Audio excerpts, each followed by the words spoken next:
Welcome back, everybody. Today, I'm going to teach you how to calculate the number of days remaining from a due date in Notion. This is incredibly useful for tracking deadlines and seeing at a glance how much time you have left on any task or project. First, head over to your Notion workspace and open the page that contains your existing table. Once you're there, click directly on the table to activate it. This ensures you're working within the right database and ready to add new properties. Next, look toward the top right of your table and click the button that says Add a Property.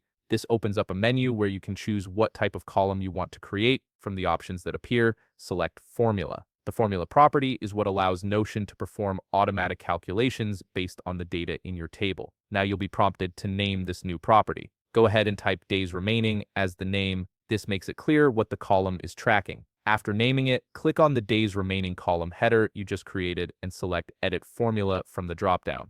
Here's where the magic happens. In the formula field, type this exactly date between prop due date, now days. Let me break down what this formula does. The date between function calculates the difference between two dates. The prop due date part pulls the date from your due date column, now represents today's current date, and days tells Notion to show the result in days. Essentially, it's subtracting today from your due date to show how many days remain. Once you've entered the formula, click Done to save it. Before the formula works properly, make sure your table has a column called due date with actual dates filled in. If that column doesn't exist or is empty, you'll need to add it or populate it with your deadlines first. After everything is set up, watch as the days remaining column automatically calculates and displays how many days are left from today to each due date in your table. This countdown updates live, so you'll always have an accurate view of your remaining time without having to manually calculate anything. And that's it. You've created a simple but powerful tracker that keeps you informed about upcoming deadlines.